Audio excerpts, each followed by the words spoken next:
అందరికీ నమస్కారం. ఆ వీడియోలో ఉన్న ఆ మహిళను నేను రైల్వే కోడూరులో గవర్నమెంట్ జాబ్ చేస్తూ ఉంటాను. గత సంవత్సరంన్నర ముందు జూన్ 14, 2024లో రైల్వే కోడూరు ఎమ్మెల్యే అయిన అర్వా శ్రీధర్ గారికి నేను కంగ్రాచ్యులేషన్స్ చెప్దామని చెప్పేసి ఫేస్బుక్ ద్వారా మెసేజ్ చేయడం జరిగింది. అతను మొదటి రోజు అయినా సరే నాతో 2-3 గంటలు మాట్లాడారు. లాస్ట్లో అతని నెంబర్ నాకు ఇచ్చి నా నెంబర్ అతను తీసుకున్నారు. టెలిగ్రామ్ అనే యాప్లో నాకు మెసేజ్ చేశారు. నా గురించి అంతా తెలుసుకుంటూ వచ్చారు. అంటే నువ్వేం చేస్తూ ఉంటావు, ఎక్కడ ఉంటావు, నీకు పెళ్ళయిందా, నీ భర్త ఏం చేస్తాడు, పిల్లలు ఉన్నారా, ఇదంతా తెలుసుకుంటూ వచ్చారు. నా భర్త నాకు దూరంగా ఉంటున్నాడు అనేసి తెలుసుకున్నారు. నేను నా బాబుతో ఉంటాననేసి నేను చెప్పాను. అలా అనుకోవద్దు, నువ్వేం ఒంటరివి కాదు, నీకు నేనున్నాను, ఎటువంటి సిచ్యువేషన్ అయినా సరే నేను నీకు ఉంటాను అని చెప్పేసి నెక్స్ట్ డే నుంచే నాకు అటువంటి ప్రామిసులు చేయడం జరిగింది. అటువంటి భరోసాలు ఇవ్వటం జరిగింది ఆయన నుంచి. సరే అని చెప్పేసి నేను నార్మల్గానే మాట్లాడుతూ వచ్చాను. ఒక 2 రోజుల తర్వాత ఆయన నా న్యూడ్స్ అడగడం స్టార్ట్ చేశారు. వీడియో కాల్స్ చేయని చెప్పేసి బలవంతం చేయడం స్టార్ట్ చేశారు. ఇదంతా కరెక్ట్ కాదండి అనేసి నేను అన్నప్పుడు అతను చాలా ఫాస్ట్గా టర్న్ అయిపోయి సీరియస్ అయిపోయి నన్ను బెదిరించడం జరిగింది. ఇది నా కోడూరు, నా నియోజకవర్గం, నువ్వు ఒక చిన్న ఎంప్లాయీవి, నీకు ట్రాన్స్ఫర్ చేయాలన్నా సరే నేనే దిక్కు, నీ మీద ఎంక్వైరీలు వేయిస్తాను, నీ కొడుకు నువ్వు ఒక్కరే ఉంటారు, జాగ్రత్త మరి చూసుకో అని చెప్పేసి బెదిరించడం జరిగింది. అయినా కూడా నేను న్యూస్ పంపలేదు. కానీ దాని తర్వాత నుంచి కలుద్దామని చెప్పేసి నన్ను చాలా టార్చర్ చేయడం జరిగింది. కలుస్తావా లేదా అని చెప్పేసి బెదిరించడం జరిగింది. నేను కలవను అని చెప్పేసి జూన్ 14 నుంచి ఒక 20 రోజుల దాకా నేను అసలు కలవను అని చెప్పేసి భయపడుతూనే చెప్పాను. భయపడుతూనే నేను ఇగ్నోర్ చేస్తూ వచ్చాను.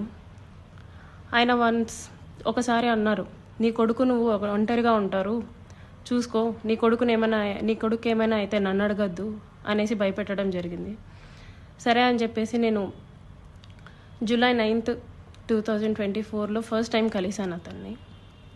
ఆయనే వచ్చేసి కారులో మా ఇంటి దగ్గరికి వచ్చి పిక్ చేసుకొని కడప రూట్ వెళ్దాం, కడప దాకా వెళ్దాం అనేసి చెప్పారు. ఏం మాట్లాడాలి అనేసి నేను అడిగాను. ఏమొద్దు, ఏం మాట్లాడొద్దు, కడప దాకా వెళ్దాం అనేసి చెప్పారు. కడప దాకా వెళ్లకుండానే రాజంపేట దగ్గర ఏదో పల్లె దగ్గర ఆపేశారు. మొత్తం డార్క్గా ఉంది ప్లేస్. ఎందుకండి ఆపారు అనేసరికి నాకు నువ్వు సెక్షువల్గా కావాలి అనేసి అడిగారు. లేదండి, నేను సెక్షువల్గా కుదరదు, నేను అలాంటి దాన్ని కాదు అనేసి చెప్పాను. నేను అలా చెప్పేలోపే నా ప్రైవేట్ పార్ట్స్ని టచ్ చేయటం, నన్ను బలవంతంగా దగ్గరికి తీసుకోవడం లాంటివి జరిగాయి. నేను కార్ డోర్ ఓపెన్ చేయడానికి ట్రై చేశాను. అతను నా జుట్టు పట్టుకొని వెనక్కి లాగేసి నన్ను గట్టిగా కొట్టారు. 2-3 సార్లు కొట్టారు. చాలా గట్టిగా కొట్టి కార్ సీట్ని అడ్జస్ట్ చేసేసి నా మీదకి వచ్చేసి నన్ను చాలా బలవంతంగా రేప్ చేయడం జరిగింది. నేను అరవడానికి ట్రై చేస్తుంటే నన్ను చాలా గట్టిగానే కొడుతూ వచ్చారు. అలా నా మీద ఫస్ట్ అటెంప్ట్ జరిగింది. నన్ను ఇంటి దగ్గర డ్రాప్ చేసి నేను దిగుతున్న టైంలో, నువ్వు ఈ విషయం ఎవరికైనా చెప్పినా సరే నువ్వు కొలాప్స్ అయిపోతావు, నీ ఫ్యామిలీ కొలాప్స్ అయిపోతుంది, స్పాయిల్ చేసేస్తాను అని చెప్పేసి నాకు చెప్పడం జరిగింది. నేను ఆ భయంతో ఇంటికి వెళ్ళిపోయాను. నేను మా బాబే ఉంటాము. నెక్స్ట్ డే కూడా ఆయన కలుద్దాం, మాట్లాడాలి అని చెప్పేసి బెదిరిస్తూ వచ్చారు. అలా నాకు ఆగస్ట్ ఎండింగ్లో నా ఫస్ట్ ప్రెగ్నెన్సీ అతని వల్ల వచ్చింది. ఈ విషయం నేను అతనికి చెప్పాను. చెప్తే అబార్షన్ చేయించుకో వెంటనే అనేసి అన్నారు. నేను అబార్షన్ చేయించుకోవట్లేదు, నీ వల్ల నాకు ఇంత జరిగింది, నేను అబార్షన్ చేయించుకోవట్లేదు అంటే అప్పటికి నన్ను బెదిరించారు. నువ్వు అబార్షన్ చేయించుకుంటే నువ్వు బ్రతుకుతావు, నీ ఫ్యామిలీ బాగుంటుంది, నీ ఉద్యోగం బాగుంటుంది, లేకపోతే నా గురించి నీకు తెలుసు అని చెప్పేసి చెప్పడం జరిగింది. నేను అబార్షన్ చేయించుకోను, ఎట్టి పరిస్థితుల్లో అబార్షన్ చేయించుకోను అనేసి నేను వాదించాను. ఒక 2-3 సార్లు 2-3 రోజులు నన్ను బాగా బెదిరించి తర్వాత అష్యూరెన్స్ ఇచ్చారు. సరే, నీ భర్తకి నువ్వు విడాకులు ఇచ్చేసి నేను నిన్ను పెళ్లి చేసుకుంటాను, మీరు ఎలాగా దూరంగానే కదా ఉంటారు, నేను నిన్ను పెళ్లి చేసుకుంటాను, నీ భర్తకి నువ్వు విడాకులు ఇచ్చేసి అనేసి అన్నారు. అప్పటికి నేను ఒప్పుకోలేదు. అబార్షన్ చేయించుకో, ఇది అయితే ఫస్ట్ అబార్షన్ చేయించుకో అని చెప్పి నమ్మించడానికి నేను నిన్ను పెళ్లి చేసుకుంటాను అనేసి నాకు చెప్పారు. నేను చాలా రోజులు చేయించుకోలేదు. అలా ఒక 2 months నాకు ప్రెగ్నెన్సీ ఉంది.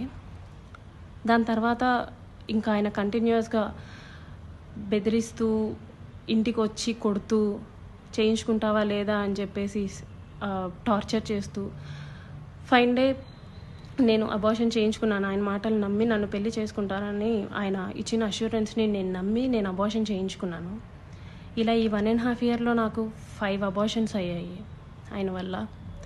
ఎప్పుడూ మా ఇంటికి రావటం, నాకు ఇష్టం లేదు అని చెప్పినా సరే నన్ను బలవంతంగా బయటికి తీసుకెళ్ళో లేకపోతే ఇంట్లోనో నన్ను కొట్టి మా వాళ్ళని బూతులు తిట్టి చాలా రకంగా నన్ను సెక్షువల్లీ అటెంప్ట్ చేయడం జరిగింది.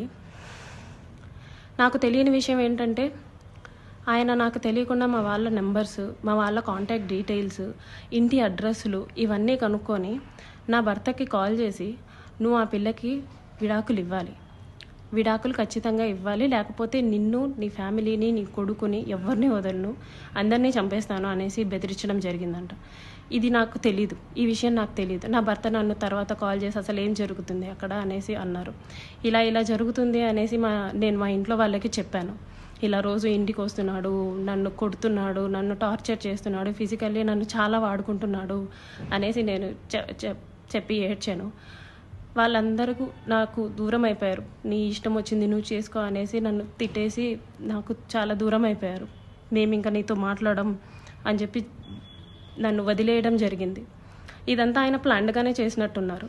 మా వాళ్ళందరినీ నాకు దూరం చేయాలి అన్న ఒక ఉద్దేశంతో చేసినట్టున్నారు. వాళ్ళందరూ నన్ను దూరంగా వదిలేశారు. మా ఆయన మా బాబుని తీసుకెళ్ళిపోయాడు.